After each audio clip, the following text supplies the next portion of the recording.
वहां पे country, state और सिटी, उसके लिए ड्रॉप डाउन लिस्ट लगा होगा, देखा होगा। एक ड्रॉप डाउन लिस्ट में कंट्रीज आ रही, कंट्रीज चूज करो। दूसरे ड्रॉप डाउन लिस्ट में उसकी स्टेट आएंगी, स्टेट चूज करो तो तीसरे ड्रॉप डाउन लिस्ट में उसकी सिटी आएगी। ठीक, तो उस ड्रॉप डाउन लिस्ट में वो कंट्री, स्टेट, सिटी कहां से आती है, और उसके लिए उन्होंने ड्रॉप डाउन लिस्ट ही क्यों लगाए हैं। टेक्स्ट बॉक्स में लगा सकते थे, जैसे नेम, एड्रेस। तो वो ड्रॉप डाउन लिस्ट का क्या फायदा होगा, कैटेगराइज कर सकते हैं, कैटेगराइज कर सकते हैं। देखो, जब कोई साइन अप करेगा वो बंदा अपने आप को साइन अप करेगा, उसको सब पता होता अपनी डिटेल, दूसरा बंदा थोड़ी करेगा साइन अप। उसका अपना नाम भी पता, कंट्री का नेम भी, स्टेट भी, सिटी भी, तो टेक्स्ट बॉक्स ही लगा देते। हाँ जी, ड्रॉप डाउन लिस्ट क्यों लगाए, देखो साइन अप तो यही होता है ना, बंदा अपने आप को साइन अप कर रहा है, तो अपनी डिटेल करनी है तो सारी पता होती है, कंट्री का नाम भी पता होता है, स्टेट का नाम, सिटी पता ही होता है अपना उसको, तो टेक्स्ट बॉक्स ही लगा देते। ड्रॉप लिस्ट का क्या फायदा हुआ।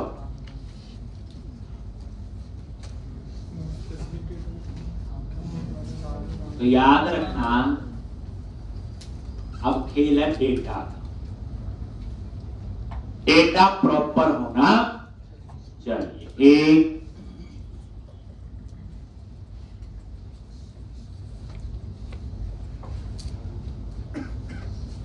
जैसे एक पर्सन ने साइन अप किया, डिटेल भरी, country India, state Punjab, city लिख दिया लुधियाना।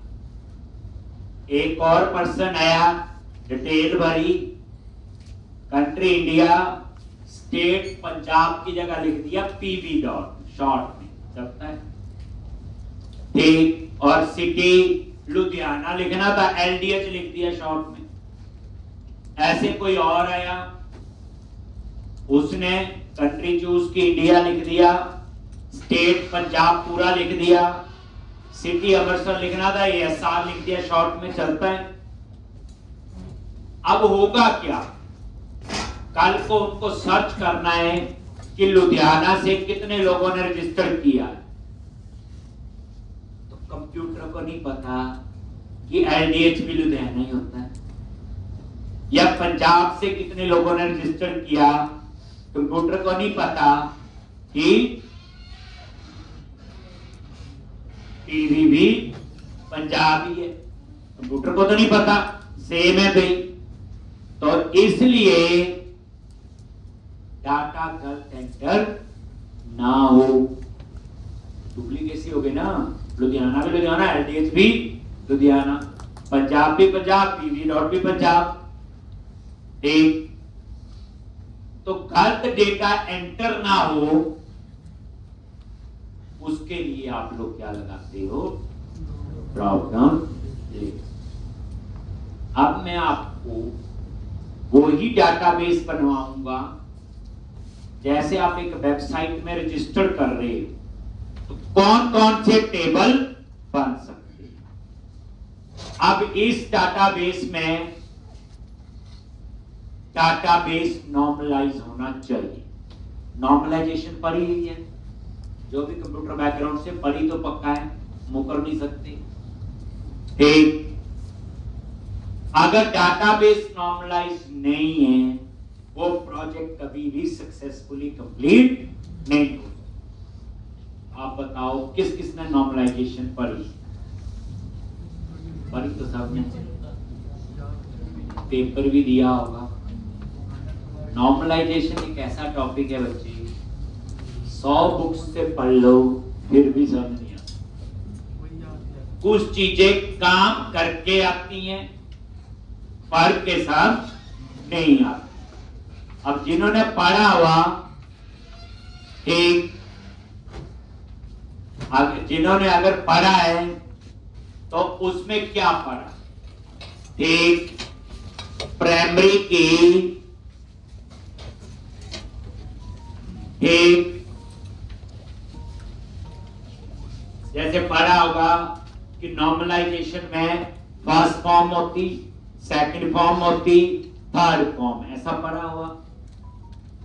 फर्स्ट फॉर्म में कोई की नहीं, एक की हो सकती है, सेकंड में सारी की। लड़ाई ये है किसको की बनाना, किसको की नहीं बनाना।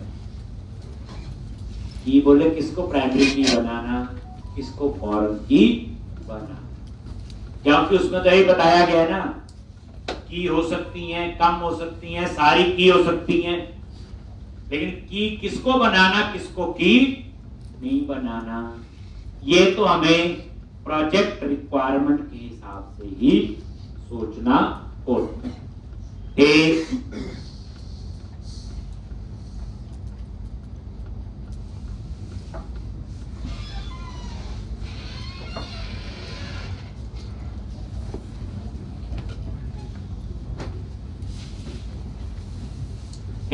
अब यहां पे तो जो आपको जो है जितने ज्यादा डाटाबेस बनाओगे उतना ज्यादा नॉर्मलाइजेशन का आपको पता चलेगा।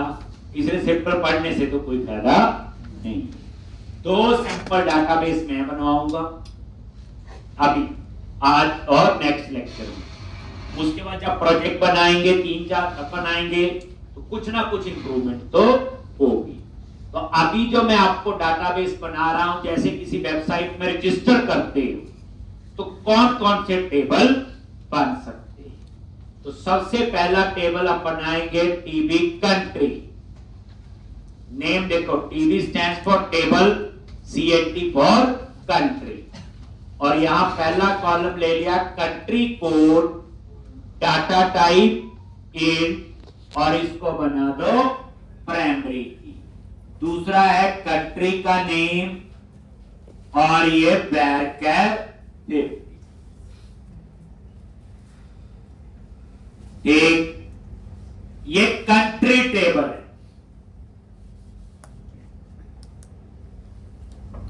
इसमें दो मेंबर होंगे, कंट्री कोड और कंट्री का नेम। और सबसे पहला डिसीजन होता है कौन से मास्टर टेबल होंगे, कौन से ट्रांजैक्शन टेबल, कौन से मास्टर टेबल होंगे और कौन से ट्रांजैक्शन टेबल।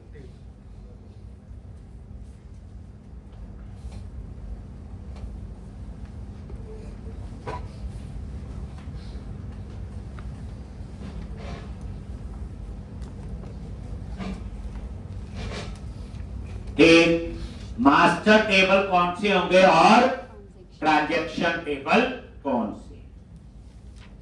जिन टेबल्स में कभी कभी डेटा ऐड होता है, जिन टेबल्स में कभी कभी डेटा मैनिपुलेट होता है, उनको हम कहते हैं मास्टर टेबल।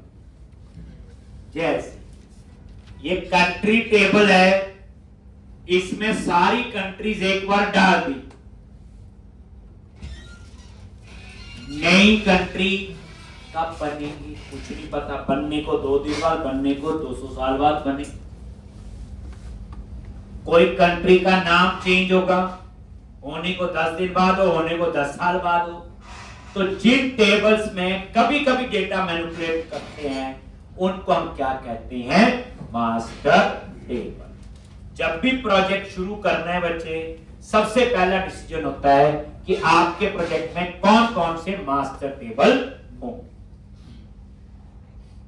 जैसे कंट्री जो है ये क्या है, मास्टर टेबल। खुद ही सोचो, एक बार सारी कंट्रीज ऐड हो गई, नई कंट्री पता नहीं कब बनेगी, कंट्री का नाम पता नहीं कब चेंज होगा, यही होगा, डिलीट पता नहीं कब। तो ये कौन सा टेबल हुआ, मास्टर टेबल। चलो आप बताओ आप कॉलेज में पढ़ आए हो, आपने कॉलेज के लिए एप्लीकेशन बनानी है, वहां कौन कौन से मास्टर टेबल हो सकते हैं? हमेशा वो एग्जांपल है जो हमें पता हो, पढ़े हैं कॉलेज में, इतने साल लगाए हैं, आपको कॉलेज के लिए प्रोजेक्ट बनाना है, वहां कौन कौन से मास्टर टेबल होते हैं? जैसे सब्जेक्ट, अब सब्जेक्ट रोज थोड़ी आए वो, बताओ। Stream,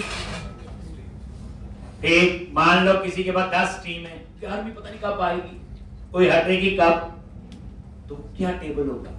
master table. डिपार्टमेंट 4 हैं या 6 हैं, तो ये कौन से टेबल होंगे? Subject, stream, department. जिन टेबल्स में कभी कभी डेटा मैनिपुलेट होता है उन्हें हम कहते हैं मास्टर टेबल। अब कौन से मास्टर टेबल होंगे ये डिसीजन डेवलपर लेता है। आप क्लाइंट को नहीं बोलोगे, क्लाइंट बता तेरे में कौन कौन से मास्टर टेबल बन रहे हैं, बेचारे को इतना पता तो खुद ही ना बना ले। हाँ, आप अपने तरीके से पूछ सकते हो कि ये जो सब्जेक्ट हैं ये क्या रोज ही चेंज होते हैं? कभी कभी वो बोलेगा नहीं एक बार हो गए, कभी कभी साल में, 2 साल में, तो आप समझाओगे इसको क्या बनाना है? मास्टर। वो बोलता नहीं ये तो रोज ही चेंज होते रहते हैं हमारे सब्जेक्ट, तो फिर वो मास्टर टेबल नहीं। तो सबसे पहले प्रोजेक्ट में बड़ा इंपॉर्टेंट लेक्चर है बच्चे ये कि प्रोजेक्ट के लिए, अब आपको इतने दिन पढ़ते होगे, बिना डाटाबेस कुछ भी नहीं, ये तो आइडिया हो गया, इसीलिए चीजें पहले आपको पढ़ानी। तो मास्टर टेबल होगा ये कंट्री, और दूसरा टेबल बनाओ स्टेट। सोचो ये मास्टर टेबल होगा कि नहीं? स्टेट कोड, स्टेट नेम, बोलो ये मास्टर टेबल होगा कि नहीं?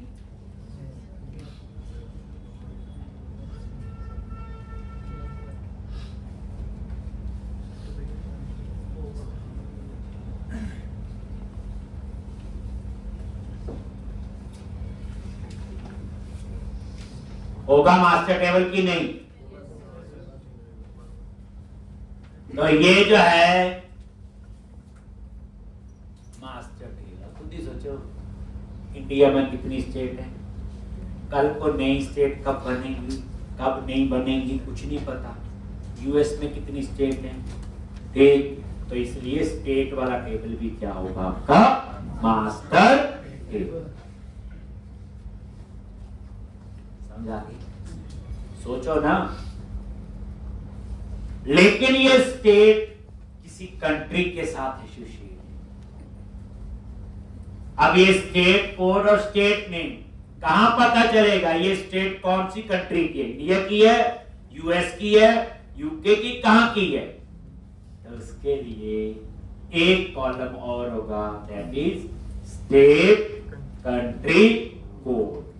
डाटा टाइप ए, और इसको बनाएंगे फॉरेन की किसके साथ? कंट्री में जो है कंट्री को।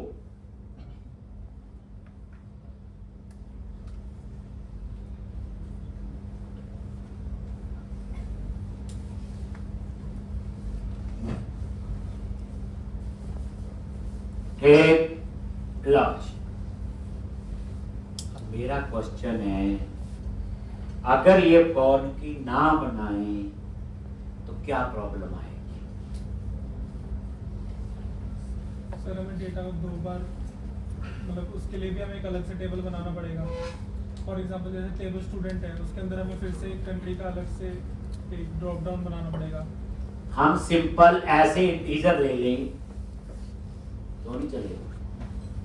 तो 2 बार करने की, अगर हमारे फॉरेन की से एक बार में हमने डिफाइन कर दिया पहले, ना बनाए फॉर्म की तो क्या?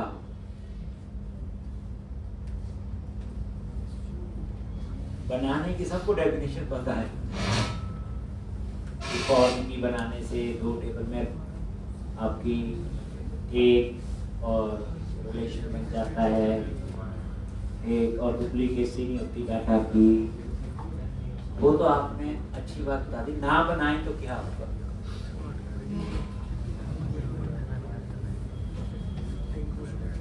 एक तो याद रखना, पहले मेरी रिक्वायरमेंट क्या है। स्टेट कंट्री कोड में वही कंट्री कोड चाहिए जो कंट्री टेबल में कंट्री कोड में है। कंट्री टेबल में कंट्री कोड में है।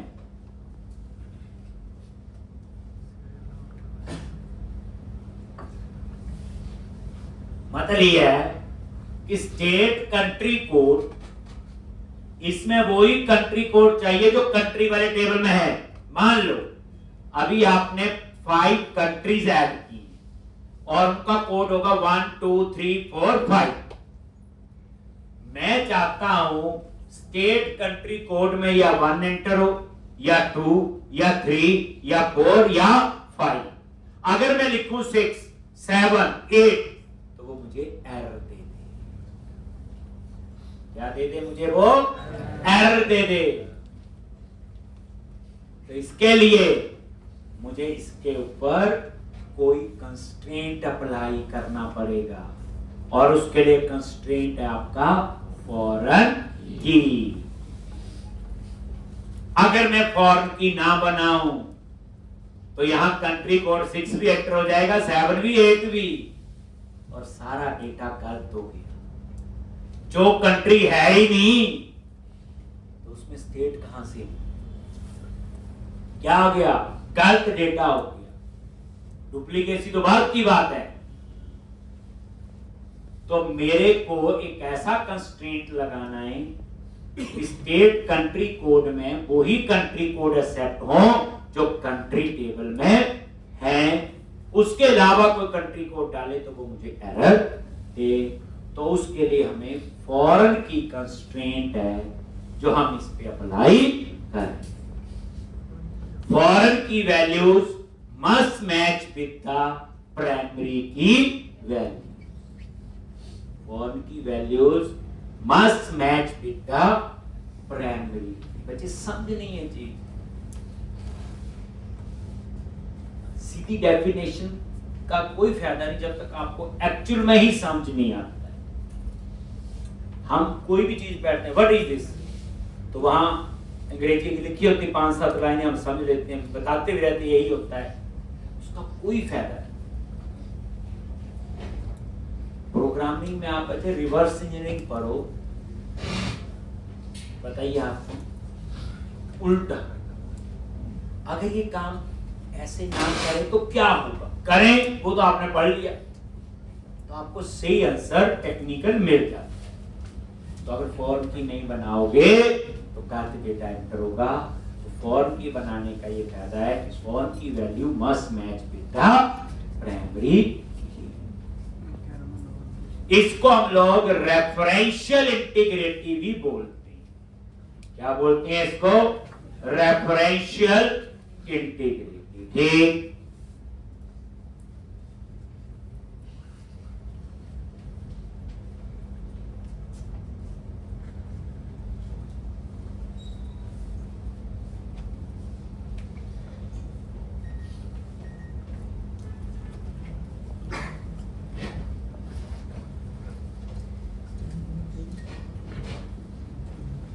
इसके लिए हम लोग इसको रेफरेंशियल इंटीग्रिटी भी बोलते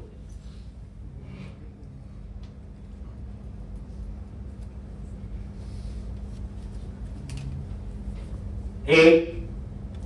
अब फॉर्म की मल्टीपल हो सकती है, एक टेबल पे फॉर्म की एक से ज्यादा हो सकती है। जैसे प्राइमरी की एक टेबल पे एक ही हो सकती है, बट फॉरेन की एक टेबल पे मल्टीपल हो सकती है। नेक्स्ट, फॉरेन की डुप्लीकेट हो सकती है, प्राइमरी की डुप्लीकेट नहीं हो सकती। फॉरेन की में नल आ सकता है, बट प्राइमरी की में नल नहीं आ सकता। तो फॉर्म के एक टेबल पे मल्टीपल हो सकती है, डुप्लीकेट हो सकती है, और उसमें नल आ सकता है। तो यहां पे ये है आपका TB state, state code, state name और स्टेट कंट्री कोड। दोबारा से एक और टेबल बनाएंगे टीबी सिटी, तो ये भी क्या होगा, मास्टर टेबल। और यहां पे city code, data type in foreign की,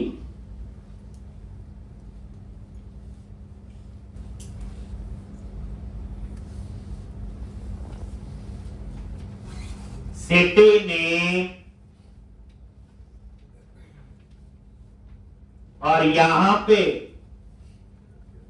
ये सिटी का नेम, सॉरी ये प्राइमरी,